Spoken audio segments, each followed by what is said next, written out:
Hey everyone, I'm Stephanie. And I'm Sandy. And this is the Italian American Stories podcast.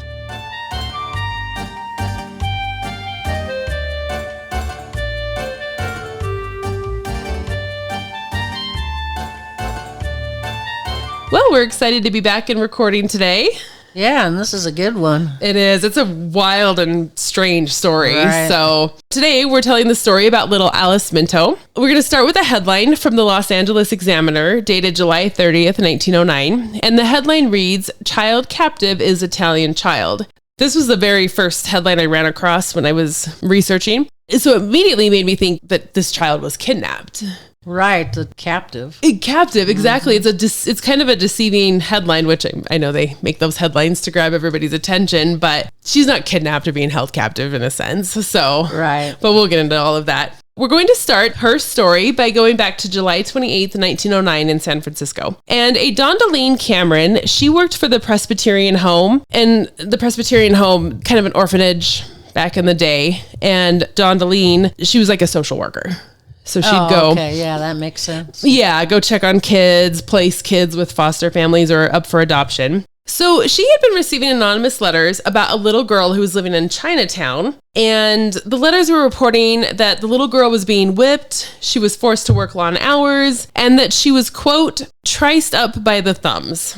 Yeah, I've never heard that before, that phrase. Me either. So I asked ChatGPT, and this is what it said. The phrase triced up by the thumbs is an old and rather harsh expression. It refers to a form of physical punishment or restraint where someone's thumbs were tied together and then pulled upward, often suspending them or causing intense pain. Wow. I know, it's weird. I have trouble even picturing what this would look like. It went on to say that this method was used in military or disciplinary contexts in the 18th and 19th centuries, sometimes even into the early 20th century, as a form of public shaming or torture. Based off of all of this, Miss Cameron, she decided they needed to investigate this, and she called the authorities in San Francisco, and they conducted a raid in Chinatown where they entered a home and removed a young girl who was described by officials as a white girl, and they removed her from the basement, and the basement was reportedly being used as an opium den. Oh, wow. So when they entered the basement, a Chinese woman was trying to hide a little girl in the folds of her dress. You know, they always wore those bigger dresses. Right. And so when the police officer told her to hand over the girl, apparently the woman screamed and cried and begged for them not to take her child.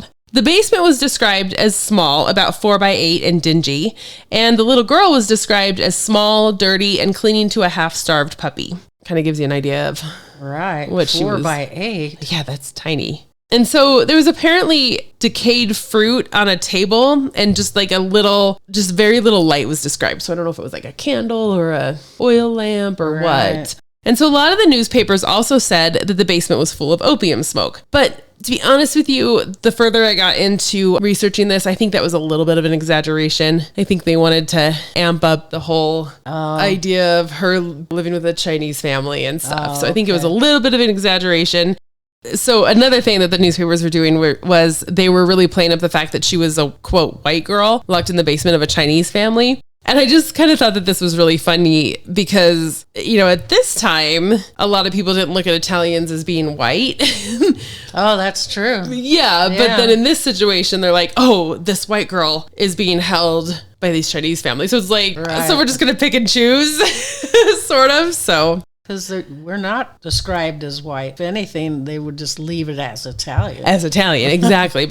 So, of course, the authorities, they removed the girl from the basement, and she apparently had cried out when the sunlight hit her eyes. Oh. And I guess as they were taking her away, her Chinese mother called out to her and told her not to eat any of the food that they would give her because the food would most likely be poisoned. So it's not a great situation.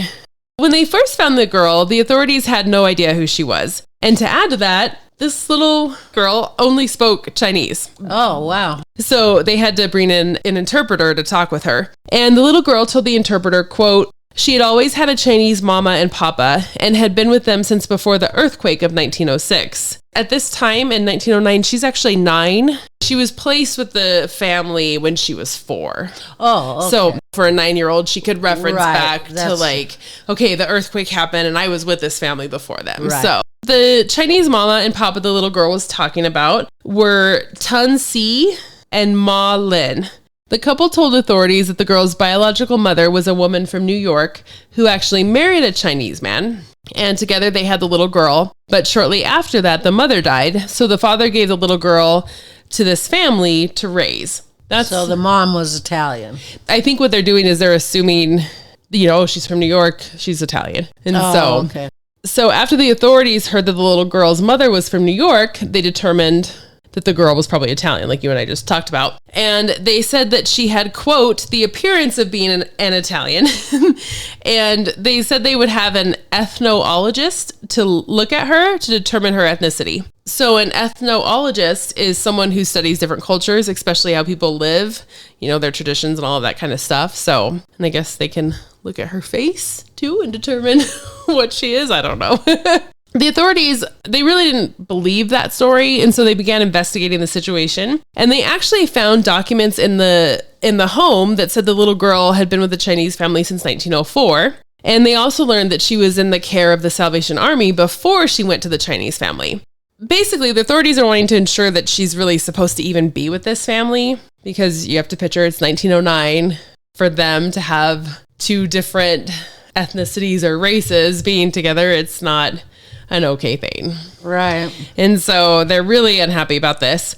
So that is why they're calling it captive, huh? Yes. Sort of. Exactly. Because they're like, who would, now this is not my opinion, but this will come up later. In their minds, they're like, who would place a white girl with a Chinese family? Oh, yeah. So they immediately look at it as she's being held captive. This can't be real. So when the authorities were looking at the documents, they questioned how authentic they were, because they could tell that certain names had been erased and some other names were just kind of penciled in. And so between the documents, the living conditions, they were really suspect about this family. They were not believing them. So the little girl, she was taken to the Chinese Presbyterian mission. And I guess when she got there, the little girls were fascinated by her because she spoke their language, but she didn't look like them.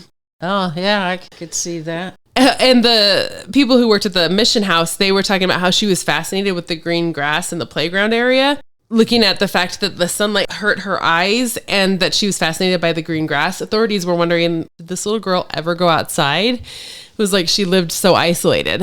Well, it sounds like it, because when they took her, she couldn't stand the sunlight.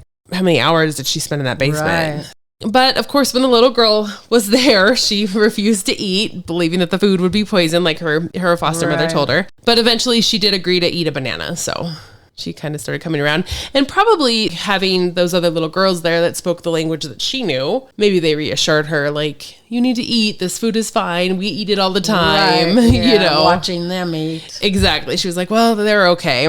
So when the little girl got settled, she was interviewed by Miss Cameron, through an interpreter, of course. And Miss Cameron said that really she showed no signs of physical abuse and that the girl seemed only somewhat neglected. So I don't know what somewhat is. Let's kind of leave that up to interpretation, I guess. And the girl told Miss Cameron that she only had the puppy to play with and that she spent most of her time in the basement. She also told Miss Cameron that she does not ever remember living with a white family, but believes that her Chinese family knows what her real/original name was. I don't know if they had talked to her about it or what. So once the authorities started digging into the little girl's past, they found that the Children's Home Finding Society of Berkeley, California, was responsible for placing the little girl with the Chinese family. They found out that she was placed with a Chinese family in February of 1904, and they also found out that her real name was Alice Minto, and she was actually truly the daughter of Italians. Oh, so not the father being Chinese, because I was going to say the name. Yeah, they definitely didn't believe the story that the Chinese family told them. So apparently she was born in a refugee home in 1900. So they were not sure if her biological parents were still alive or not. And the little girl, she was actually placed in 2 other homes, referred to as white homes, before she was given to the Chinese family. Apparently the other 2 homes, they were really cruel to her, so they placed her with the Chinese family who had just applied to adopt a child. On Friday, July 30th, 1909, a court hearing was held to determine the fate of the little girl. Her new parents were there, so the Chinese parents, and were asking to be allowed to take the little girl home and to be her sole guardians. And even the little girl claimed that she wanted to go home with them, and she told the judge that she was very fond of her family. But I guess the social workers, they tried to dress the little girl for this court appearance in what was described as more European attire for the hearing. But the little girl protested and wanted to wear her clothes that were described as, quote, Oriental garments. But that's all she knew. That's what I was just going to say. Yeah. And here's an example of how the newspapers were reporting on the incident. And this is from the San Francisco Call, dated July 30th, 1909. The little white child, rescued from the opium den in Spofford Alley, wants to return to her puppy and the old Chinese second mother. She has made friends with the small Chinese girls in the Presbyterian mission home. For the Latin temperament that reveals itself in her typically Italian features is as strong as her Chinese training. But she loves her old playmate, the mongrel pup, the musty rooms with their single gas jets and dim tapers swimming in nut oil, and old Tunsi, who ever now mourns her as dead. And so Tunsi is the Chinese mom. So it's just kind of interesting how they how they write it up. And so the court hearing on Friday, it didn't really solve anything. The judge determined that the girl would remain in the custody of the Presbyterian home until more information could be found and a thorough investigation could be conducted. By Saturday, July 31st, news of this situation was widespread. And at this point, the Salvation Army, who was in charge of the little girl at one point, stepped in to determine how a child of European ancestry could be placed with a Chinese family. And so that's what you and I were talking about earlier. Yeah. You know, back then, that's just not. That was not allowed. And this is where the story really spins out of control. I think above all, whether the living conditions were described accurately and she was truly neglected, I think what really upset most people was the fact that a white girl was placed in a Chinese home. You know, that preceded the fact that she might have spent all of her time in the basement. She might have been around opium smoke, not fed very well. Where are the priorities here? Anyway, so what the Salvation Army found out during their investigation was pretty startling. Miss Williams, who worked for the Salvation Army, is the one who actually gave the girl to the Chinese family. However, she said that she had nothing to do with the placement or the paperwork. She was simply a delivery person, and she was told to deliver the little girl to the Chinese family by Reverend H.W. Brayton. He was kind of the head honcho. He was in charge of everything. And she said that the Reverend investigated the situation and the family and told her to deliver the girl to the Chinese family because they wanted a child and they were Christian. However, Tun Si's sister came forward and told the authorities that her sister and brother-in-law actually paid the Reverend $25, which is about $880 today, for the little girl. Oh, yeah. Here we go.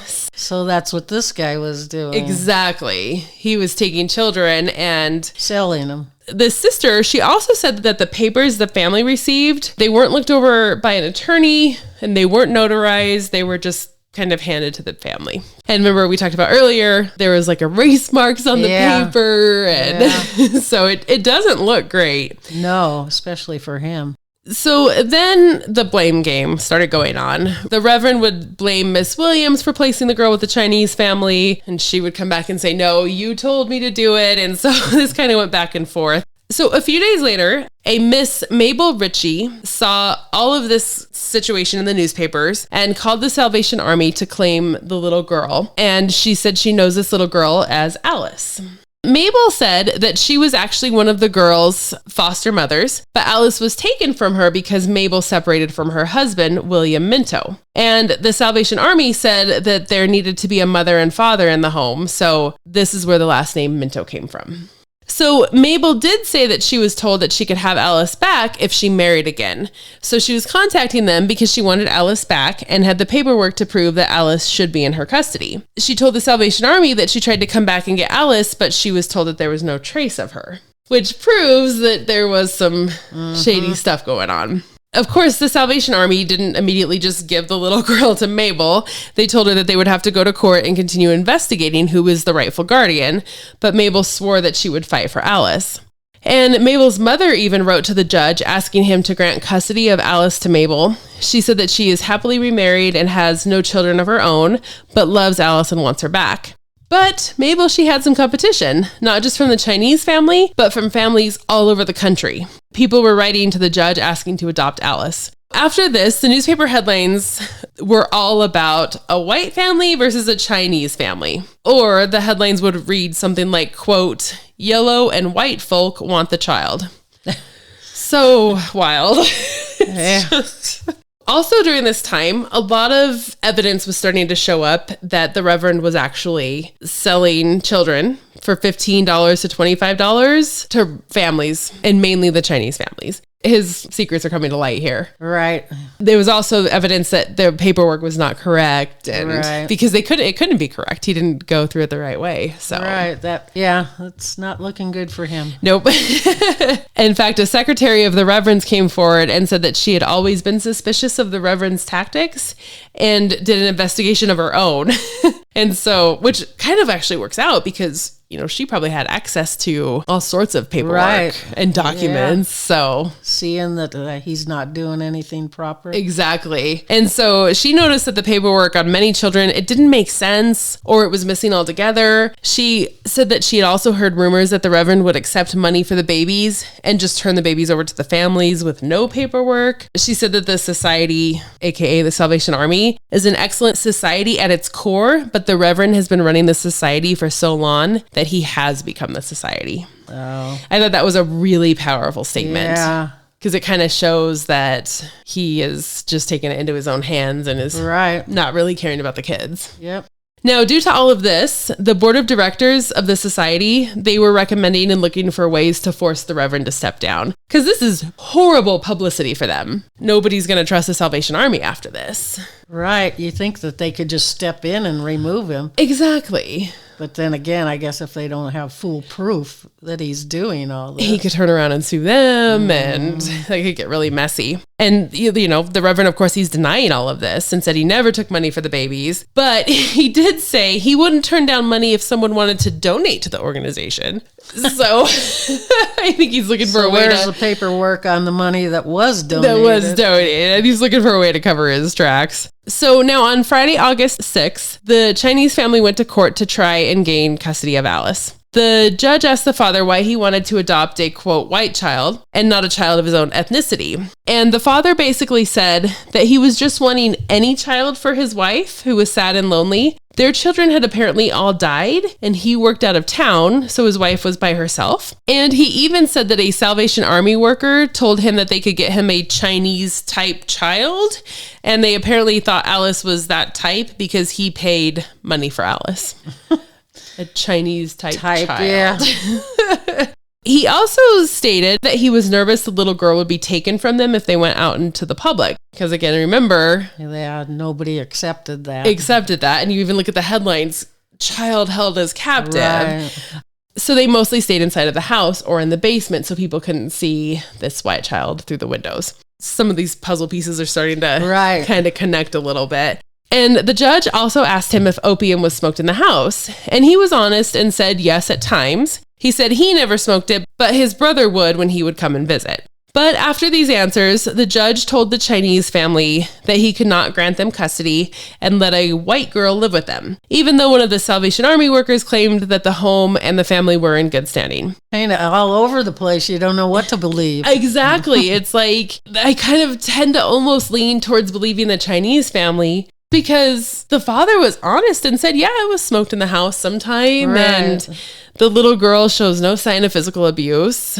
Oh, and then they admit to keeping her in the basement. So it's like they're telling the truth. And then you can almost see their reasoning behind it. And the little girl said that she loved this family. Like she wanted to go back to them. So I don't know. Like you said, it's all over the place. It's hard to know what to believe. Yeah, it is twisted. It is. Yeah. And so that same day during the court hearing, Mabel, her new husband, and her mother were also trying to gain custody. And the judge asked Mabel if she used to be a dancer at a local dance hall. So apparently they've been looking into Mabel's past. And Mabel basically said that doesn't matter, that she loved Alice and was there to fight for her and bring her home. And she told the judge that she remarried a good man and is ready to have a family. But the judge did not grant Mabel custody either and said that another court hearing would be held to determine the fate and future placement of Alice. Meanwhile, little Alice, she's still at the mission home and was starting to come out of her shell. She had friends that she would converse with in Chinese, but she was starting to learn a little bit of English as well. Oh, that's good. And the workers at the home said that she seemed to be happy, but would still ask when she could go home and where her parents were. And when her parents were allowed to visit her, the workers said that Alice would clean to them and they seemed to truly love each other. Now, by August 13th, 1909, something changed Mabel's mind, and she actually withdrew her request to gain custody of Alice. Whoa, that's weird. Kind of out of the blue, right? Yeah.